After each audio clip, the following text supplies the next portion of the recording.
there's always the sense that what the Germans went through does offer an object lesson to us in the United States. I continue to believe that. And so many places where the Germans screwed up that we can learn from. And I think that remains a valid lesson to be drawn.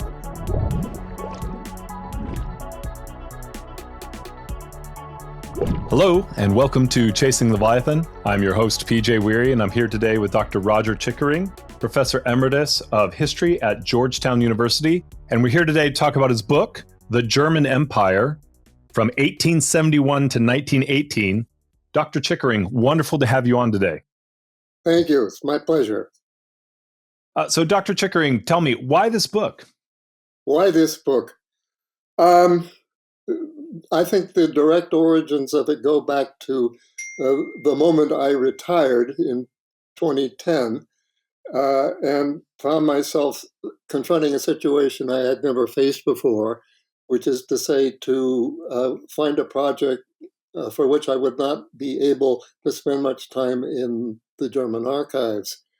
And so I decided, in a sense, that I would try and write a survey of modern German history since the founding of the Second Empire in 1871. And that's what I set out to do, but with the thought that this was going to go from 1871 until 1945. So I started, as I usually have in my life, started at the beginning in 1871 and wrote and found myself facing a number of other projects that took more of my time than I had anticipated. I was working on a German edition of another book that I had written years ago. And then, in a way that I had not anticipated, the year 2014 turned out to be more of a distraction from this project than I had anticipated.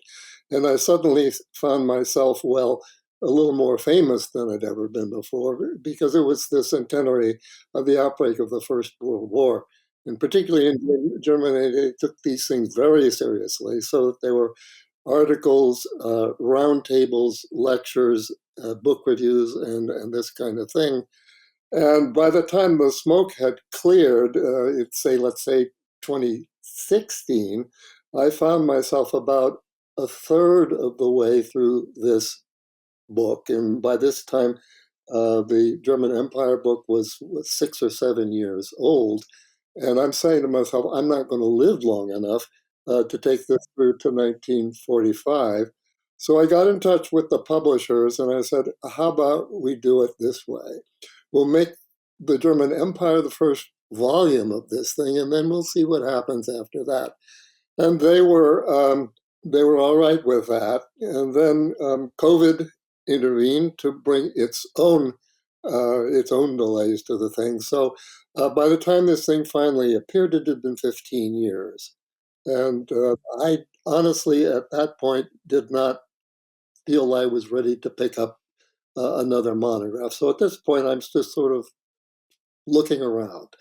Yeah. Well, I'm glad that you're here with us today. One of the kind of at the beginning in the preface, you talk about, and I'm sure this came out of your discussions in 2014. Right, we're back. I think some of this comes out of your discussions in 2014. You talk about the Sonderweg and the way that has been used to talk about the German Empire and World War I and the lead into Nazism, which of course has had a tremendous impact on recent history. And in some ways, it feels like the book is your way to talk about the Sonderweg and to at least complicate that picture, if not maybe repudiate that. Am I reading that correctly? Yeah, I think you're quite right. The Sonderweg had been a topic of intense conversation long before 2014. But it, in a sense, is the principal storyline of the modern German history, at least until after 1871. And in this whole story, the First World War plays an absolutely critical and pivotal role in the whole thing. Um, does it require any explanation from me what the Sonderweg is all about?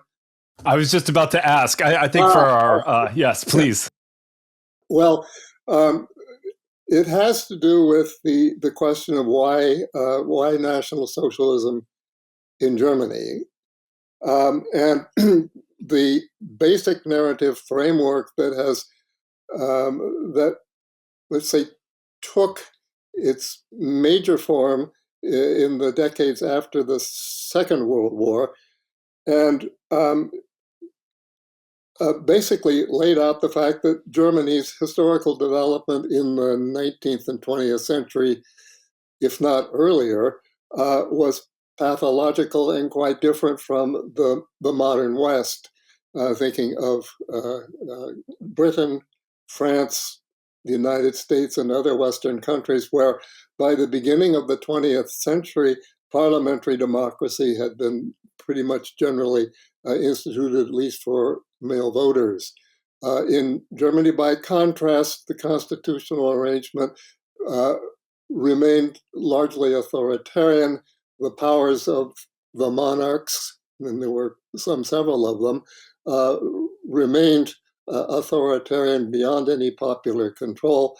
And the idea was that in this way, Germany remained sort of, well, backwards. This storyline fit very closely into modernization theory, which had spread from American social science generally into Western European scholarship. And here the idea is that Germany's problem was that it didn't modernize like a normal nation, so that a commercial, industrial middle class would have seized power as the hegemonic class. Instead, you have backward pre-industrial elites, most of them aristocrats, soldiers, large farmers, still in control. The problem being that their basic political orientations were authoritarian and militaristic, and hence this kind of thinking survived as a sort of civic red line in Germany more so than it did elsewhere, hence the problem. And in this respect, the First World War turns out to have been, in this way of thinking, an aggressive plot engineered by the German Empire in 1914, which, had it been successful, would have wound up with a kind of Hitlerian Germany, albeit without Hitler, certainly with the anti-Semitism, but without the Holocaust, but Germany being the hegemonic power in Europe. That didn't happen. The result was a renewed and intensified civic crisis after 1918, brought Hitler to power, and after that, well, we all know what Hitler did. So that's been sort of for a long time, it remained the narrative model of how National Socialism came to power in Germany, but not elsewhere. And I should say, this had become, by the time I was in graduate school, this was beginning to take its shape, and it represented for another 30 years the principal item of argumentation amongst modern German historians. So if I can see if I'm tracking with you, part of this is about one of the nice things about this kind of story is that it makes the Germany uniquely evil and uniquely responsible, not like us, right? So that it's not like that couldn't have happened here, and that's always convenient. And I think part of this, I don't know if you know the name Dr. Dagmar Herzog. Yes. So I've had her on, and she talked about eugenics, and we talked about how prominent eugenics was in the United States, and how in a lot of ways Germany was looking at and applauding and trying to model the eugenics that they saw in the United States.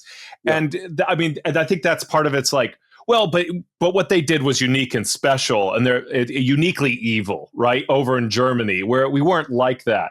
And so, is that part of what you're writing against? Well, okay. Um, yes and no. Yeah, Um, yeah, I, yeah, yeah. I do have something, as you know, to say about the place of eugenics in all of this, but the broader point I think is probably the central one, and that's well, it couldn't happen here, and this was something that could be said in a lot of places. Um, I've I will go on to say only that this idea couldn't happen here is not quite so transparent as it was in the immediate aftermath of the Second World War. Mm. This set the civic foundations of the European Union, of Western thinking during the Cold War, and. Um,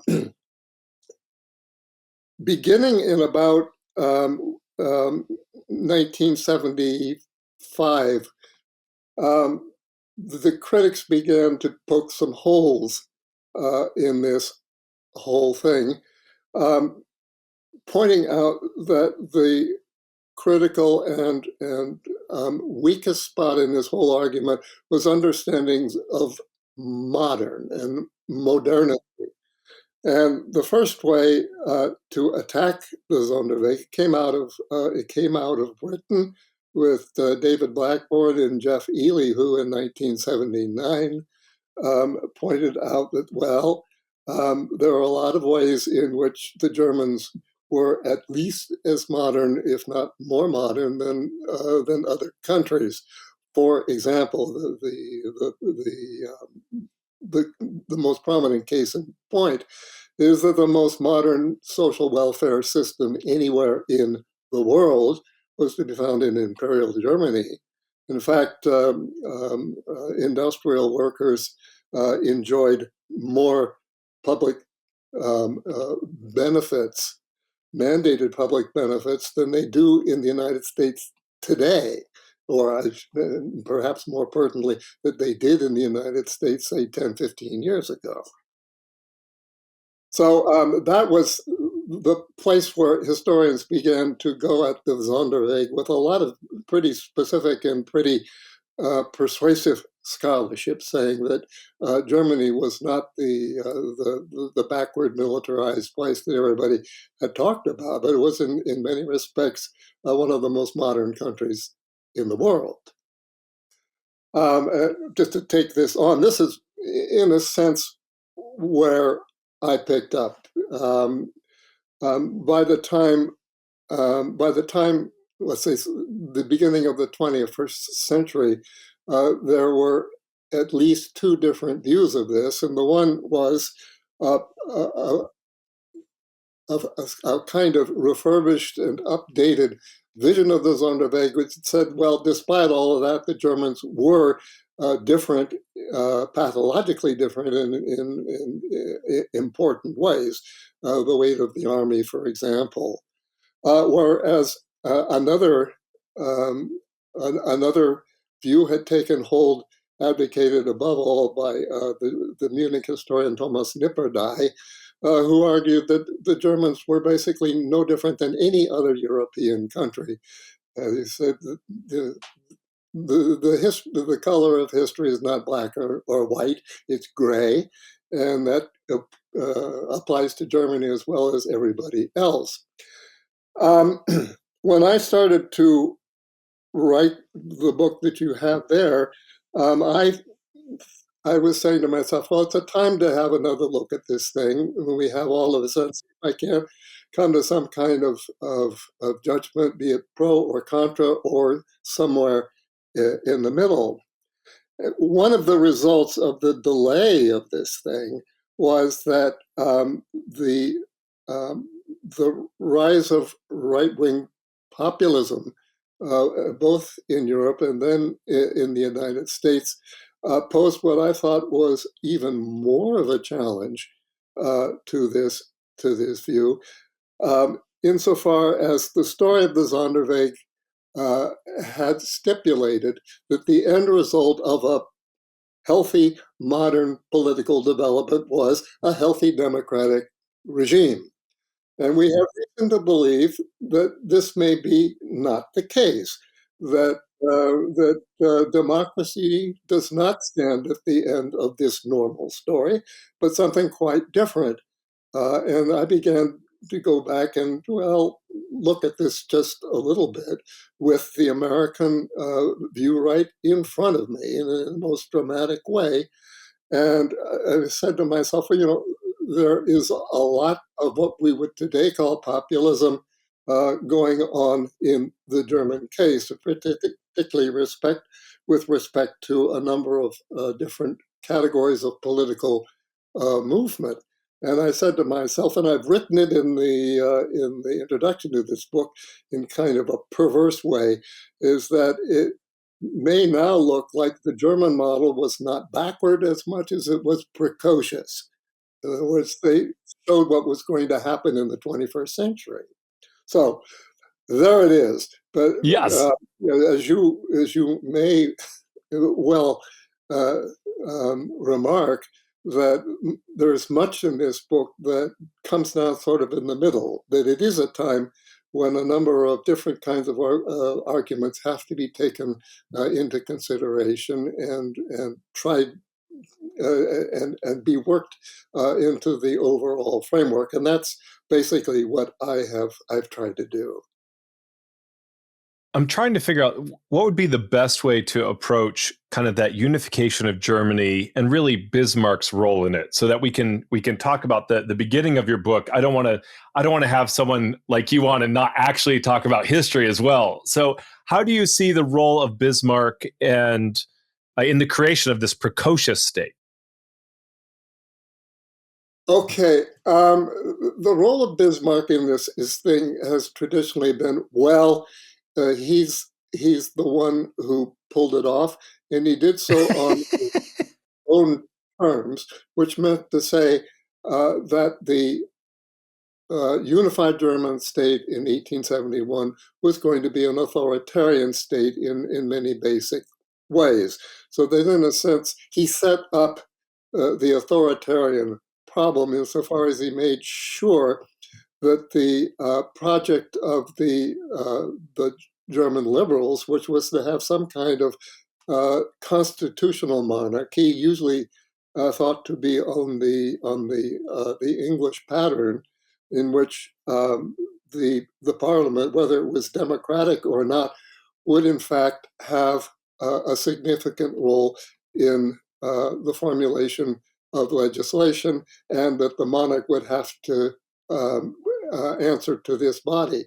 Bismarck's success, the circumstances in which the country was unified, blocked off that possibility, so that it really wasn't realized until 1918, and then in the most unhappy circumstances imaginable. Now, as far as the populism is concerned, Bismarck had long been thought to have been an important, um, um, we should say, initiator of this pattern as well, insofar as he had a kind of charismatic leadership that he based on a kind of plebiscitary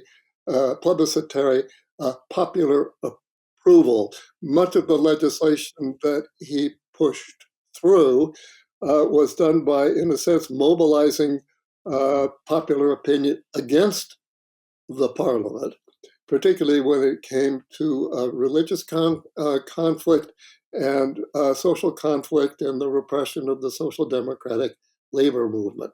So that, in a sense, this populism, this attempt by government to orchestrate popular approval for their policies against the parliament, was also written into the genetic structure of the new. I don't want to use genetic and use Yeah. way, but it was built to the very constitution of this new state. So can you lay out for us kind of who are the major political players at this time? I think you just talked about the suppression of labor at this time. Yeah. Who are the major players, and who is Bismarck playing off against each other, and who is he appeasing? And I mean, he's famous for his statesmanship. Well, Bismarck was a very skilled statesman and manipulated the parliament very effectively, very flexibly at first. Um, he he initially um, relied on the support of the middle class German liberals because he, like them, was interested in establishing the institutions of a federal state.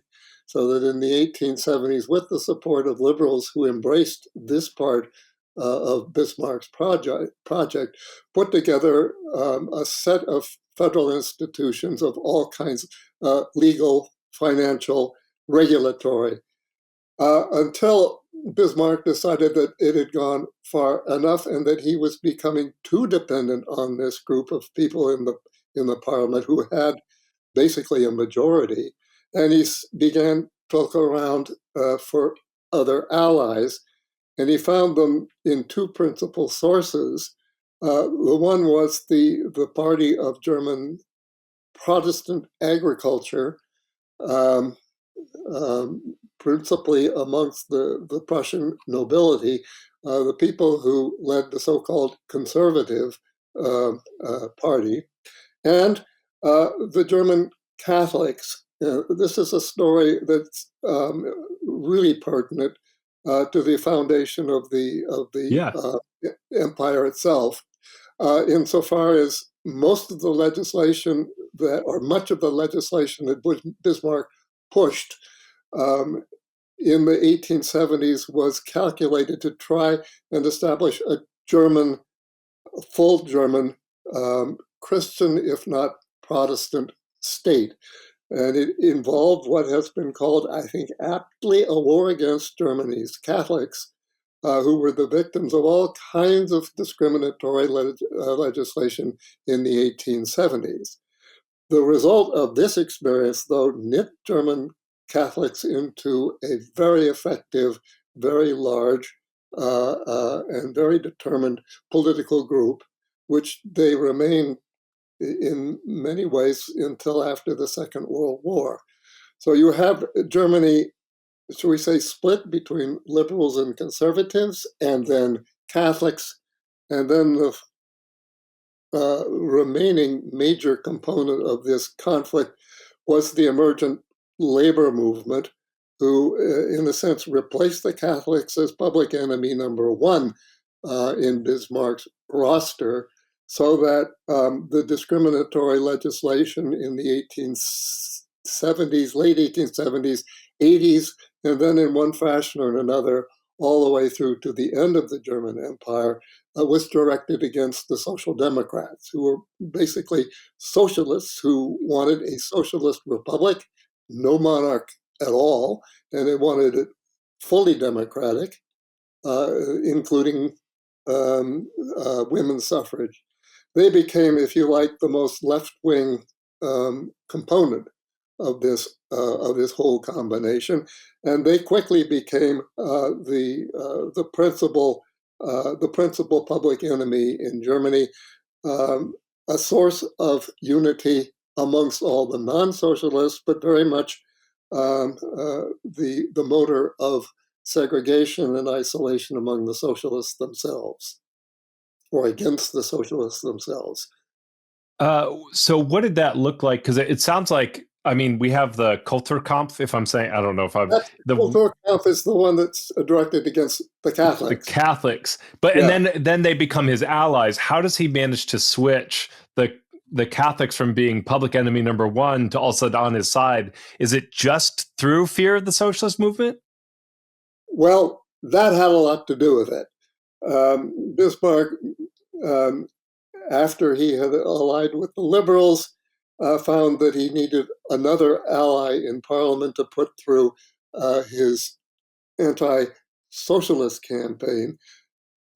So he basically managed to split off a significant portion of the liberals who were willing to follow him in this anti-Catholic discriminatory policies. The problem was that it didn't particularly work in in, um, in suppressing the Social Democrats, who, despite all of the discrimination they faced, they were declared officially illegal in Germany in the 1880s. They continued to increase the votes they got every time they held federal elections. So Bismarck had concluded by the late 80s that, well, the whole thing isn't going to work. And Catholics appeared to be sympathetic to Bismarck and any number of other things, if only he would wind down the Kulturkampf, which basically he did by forming an alliance with the papacy. So by this time, everything is really complicated, but by 1890, the pattern had been established that obtained at least until 1914, and actually done until 1918 and beyond, which is to say that the Catholics found themselves allied with the more, should we say, paternal, authoritarian, and welfare legislating kind of policies that became sort of the foundation of the parliamentary government after 1890. Is that welfare program, which you mentioned, is pretty precocious? I mean, that's part of what they're like. One way that they are more modern. Is that part of the reason that Bismarck enjoyed such what we call popular support? Well, actually not. By this time, the year 1890 is of terrible importance here because Bismarck falls from power. Mm-hmm. And the reason he fell from power was that he was determined after a year, 10 years of making the Social Democrats illegal, it hadn't worked. His answer was, well, we've got to make it stronger. So he was getting ready, basically to imprison the entire leadership of the party, declare them fully, fully illegal, as a kind of counterpoise to the other part of his working class program, which was welfare legislation or social insurance, sort of a carrot and the stick. The problem was that he couldn't get a parliamentary majority for the stick. And it looked for a while that Bismarck was going to try and pull a coup against the parliament itself in order to get this passed through, at which point he lost his parliamentary majority, and the new emperor fired him, and he went thereupon into exile for another 8 years before he died. So Bismarck was paradoxically the symbol of the welfare legislation, but he was also the symbol of uncompromising hostility to socialists politically.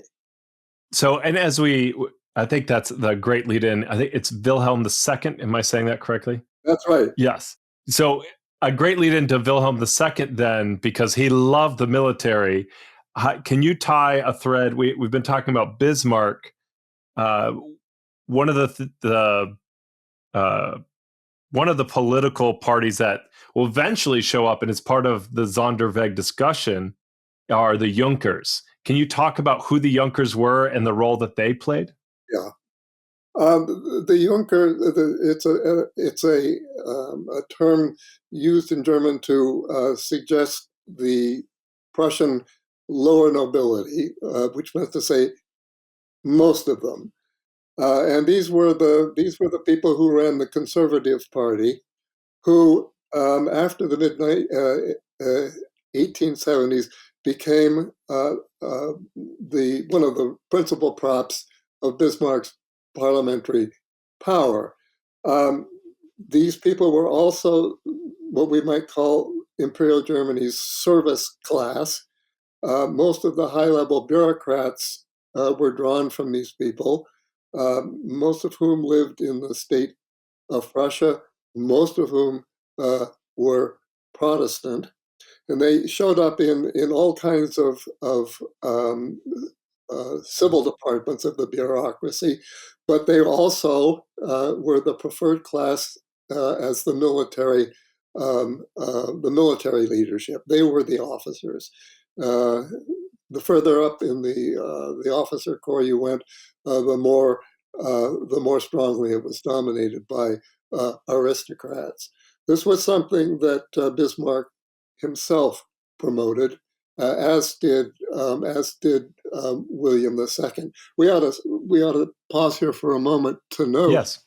that the first 20 years of the new German Empire, usually called the Bismarckian phase, was when Bismarck was officially the chancellor of the federal government and the minister president of the Prussian government, but was also the partner with the Prussian king and the German emperor, who was William I.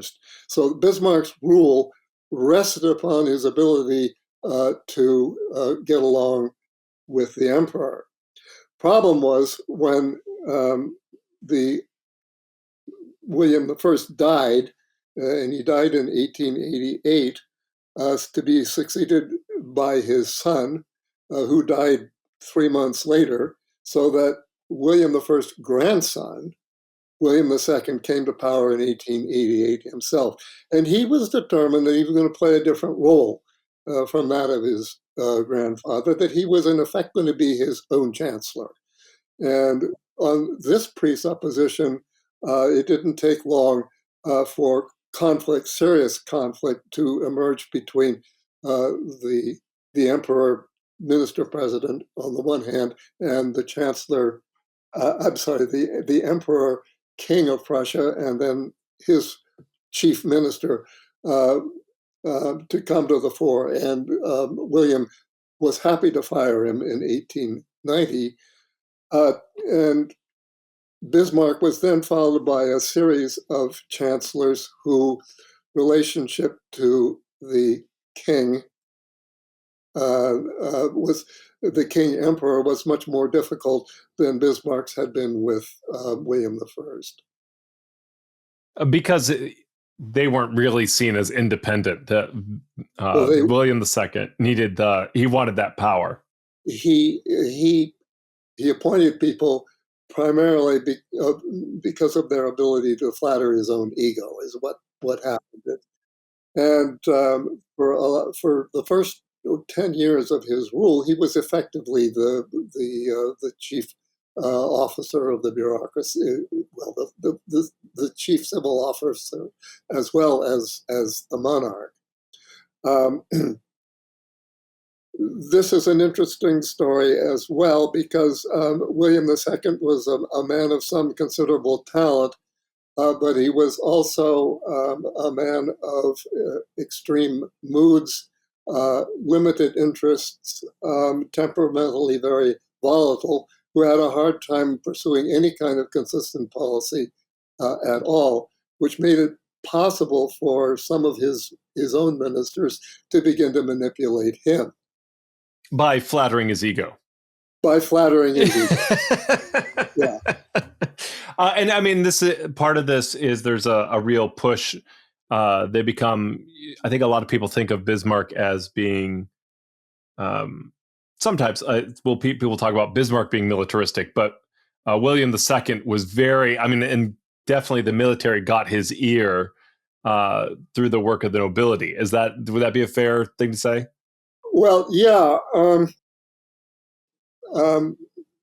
It depends on how you want to understand militarism. But as far as promoting the army, Bismarck was a very critical figure on this. The army, the prestige of the army was owing a great deal to Bismarck's diplomatic success in setting up wars that the German army was going to win in the 1860s and 70s, where Bismarck and William II differed was who was really going to control the army. That Bismarck was an opponent of militarism, if you understand it as a doctrine that calls for military supremacy in the state. Bismarck was a civilian leader in this. He had a military rank, but he was the civilian leader, and he insisted, more or less successfully, that military policy be made in his office rather than in the royal castle. And William II, predictably, thought that no, he was the commander-in-chief and he was going to be the effective head of military policy. Problem again was that he couldn't follow through with any particularly effective or consistent policies, nor did he have the interest in the should we say, the more busy work of administering a large army, with the result that the army's leading ranks, particularly in the general staff, began to make their own policy behind the emperor's back, who simply didn't care. Bismarck would never have let some of those things happen. And I would love to talk more about the development of kind of this post-Bismarck, the Wilhelmine era. But first, what is the relationship between Prussia and Germany Prussia, Germany, and Austria? Because that's I feel like a major part of this story. And of course, it will play a big part. It'll be one of the future threads that becomes a big deal later on. It is. It's a really big aspect of this. The story that begins in 1871 looks a lot different than it had before, because up until that, well, I should say 1866, it was not at all clear what a German nation state would look like. And there were perhaps a majority of people in Central Europe who thought it would be a state that would include both Prussia and 40 some other states, but also Austria, which would have turned it into something rather different. It would have meant not a Prussian dynasty on the throne, not the Hohenzollerns, but instead the Catholic Habsburgs. And when that didn't happen, the whole character of German nationalism began to shift towards a Prusso-centric thing. But the idea of a greater Germany in Europe didn't go away in 1871, and it began during the 1870s to make a revival amongst people both in Austria and in the German Empire itself, who argued that Germans are not just those who live in the new nation state, but they're anybody who are ethnically German, which is to say everybody in Central Europe, and even some nationalists began to argue Germans wherever on earth they live. So this is sort of a pan-German view of the whole thing. Bismarck was deeply opposed to this thinking about German national belonging, because it threatened directly his resolution of the German problem in 1871. And what he did was shrewd in a way. In 1879, he negotiated a treaty of alliance, military alliance, with Austria-Hungary, as it was then known. And that represented one of the real foundations of the diplomatic order in Germany, in Europe, after 1879. And of course, it increasingly made the German Empire, Bismarck states, diplomatically reliant on its principal ally, which was now Austria-Hungary, to the point where in 1914, the Germans said to themselves, we simply have to support the Austrians in their quarrel with the Russians, lest the Austrians leave the alliance. Yeah. Well, I mean, and that's yeah. I mean, so that's where we get World War I, right? Like we have so this tiny little spark in the Balkans. But a lot had changed since 1879, and there are those historians who claim that had Bismarck and not somebody else been chancellor in Germany in 1914, that they would have figured a way not to go to war. Now, you'll just say that's another story. Yeah, and that's, I mean, that kind of yeah. You can make arguments for and against, but you just never know. Yes, you can, and they have. They arguments for it. So what is it? I want to be respectful of your time, and I want to make sure that we draw out some of the implications of this. We've talked very briefly about the post-Bismarck, but looking forward, what are some of the major threads that you see that impact us today that we can draw from the German Empire? Today?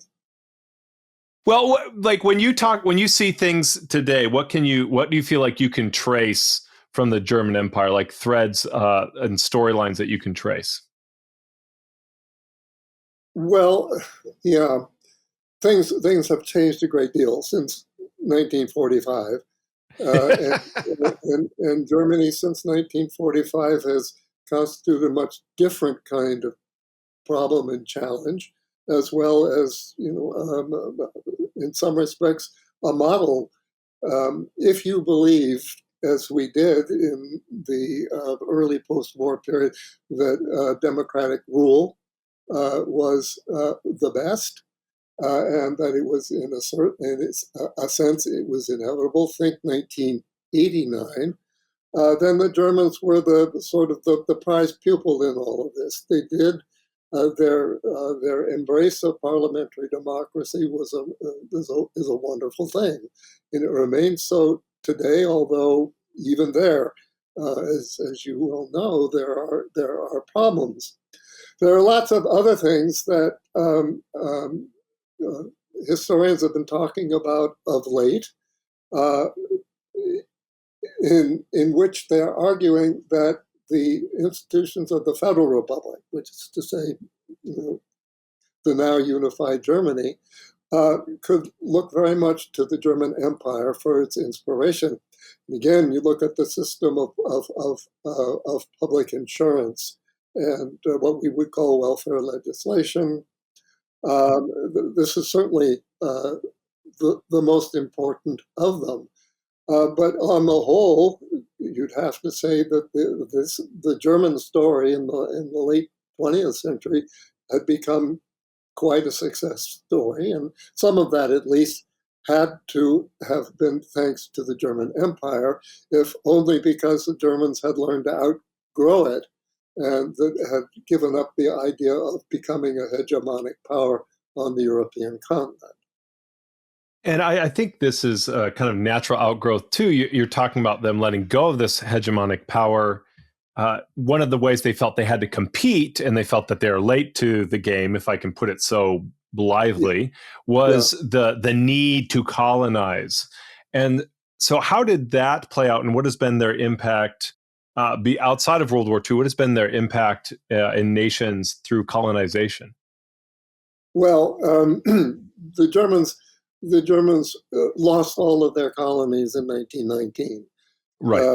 The argument, it was kind of dishonest, but the argument being made by the French, the British, and the Dutch, the Portuguese, and all of the rest was that the Germans had demonstrated by their actions after 1914 that they were not civilized enough to have colonies. And on this score, they took them all away and divvied them up amongst themselves. The Germans did not give up their colonial ambitions, although we know that the National Socialists were not anywhere near as centrally focused on a overseas colonial empire as they were on the European empire that the Germans had conquered in 1915, 16, and 17. And had they won the First World War, they would have emerged very much as the hegemonic power. There's just no question about this. When Hitler tried to digest the lessons of the First World War, he basically said, "Our future is not overseas; it's in continental Europe," and that's certainly where his ambitions were focused.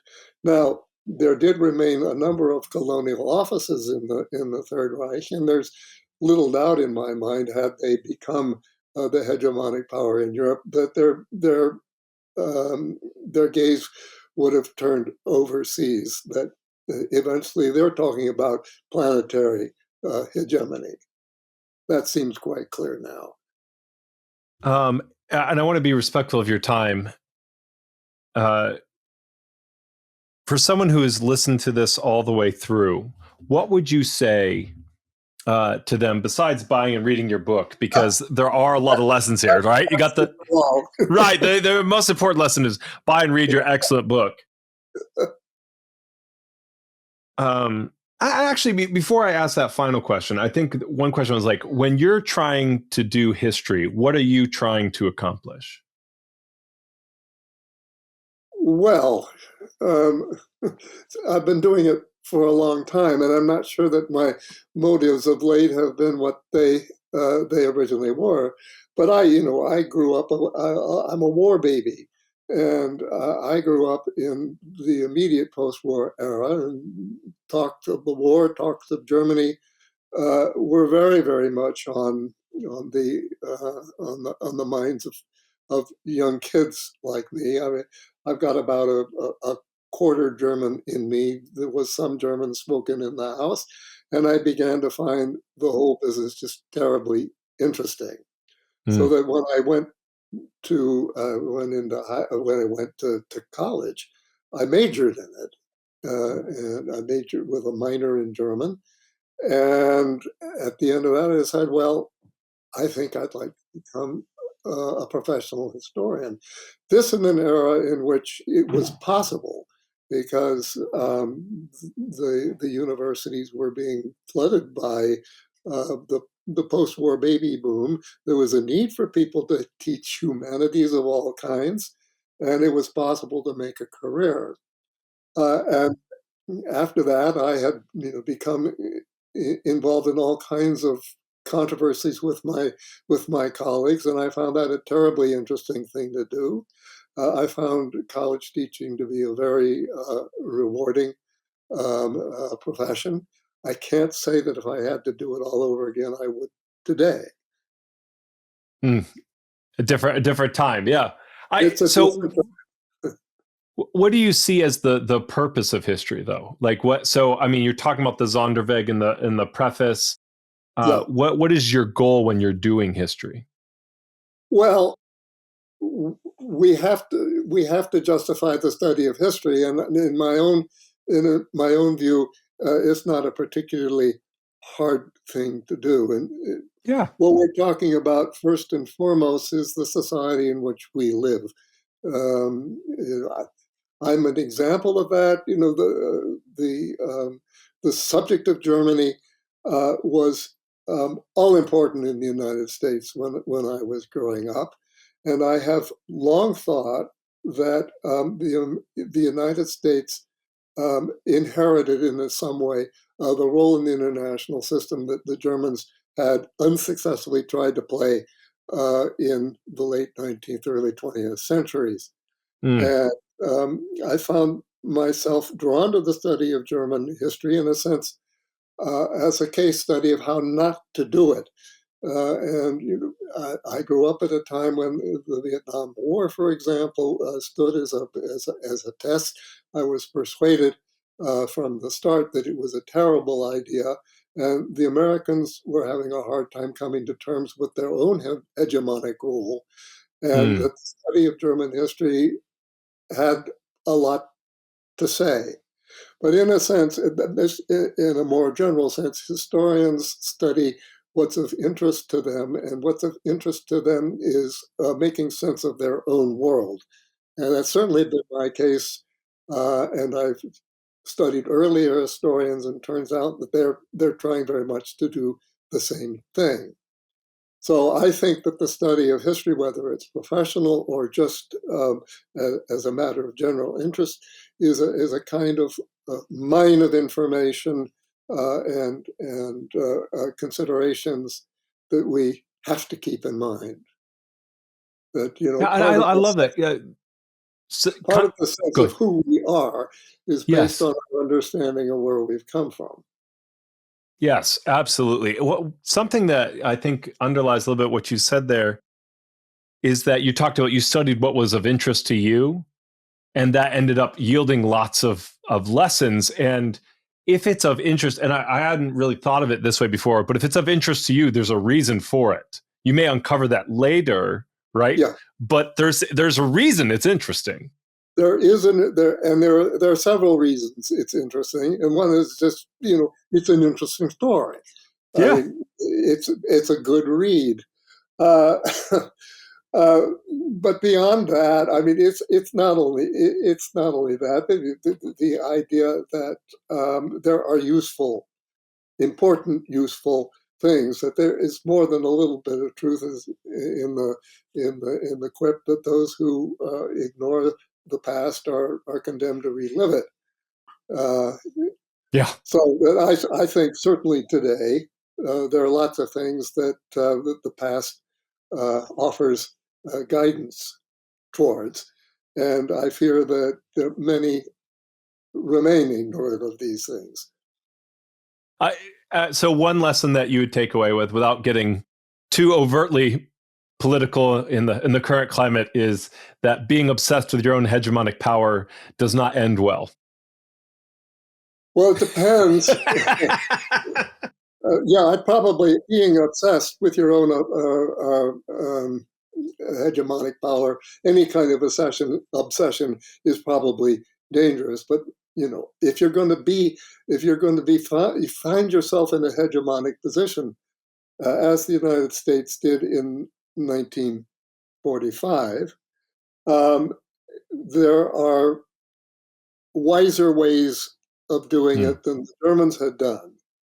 Arguably, as long as we're talking about this, because the President of the United States has now basically begun the work of tearing down the foundations of that American hegemony in 1945, and we may find ourselves in a position of profound transformation in global politics. And this is something that is new, but there's a lot to be learned, amongst other things, in the histories of our antagonists in all of this, as well as the history of our friends. So, yeah, I think the study of history is probably more urgent now than it was in the 1940s and 50s. But unfortunately, and a look at the enrollment figures at universities today in disciplines like history, it doesn't give a reason for a lot of optimism in this respect. So I'm really glad I asked that extra question. That was really rewarding, and thank you for your patience and walking through that with me. So, returning to, besides buying your book, besides buying your excellent book, for someone who has just listened to this entire episode, what is something that you'd recommend they do or they think about over the next week? Over the next week, Something that they can kind of chew on or meditate on over the next week after listening to you, us talk about, getting to hear me ask you about German history over the last hour. well, I have made an attempt to make some sense of German history all of my adult life. And what's in that book represents my current thinking about it. I can go back and suggest some ways in which my views of these things have changed, but there's always the sense that what the Germans went through does offer an object lesson to us in the United States. I continue to believe that. And there are so many places where the Germans screwed up that we can learn from. And I think that remains a valid lesson to be drawn. I love the optimism of that. I love the denial of, oh, it can't happen here. And I love the optimism of we can learn from those mistakes. Well, yeah, we're not saying that so much anymore, are we? Unfortunately not. Dr. Chickering, it's been an absolute pleasure having you on today. Thank you so much. Well, thank you too. It's been fun talking to you, and good luck to you.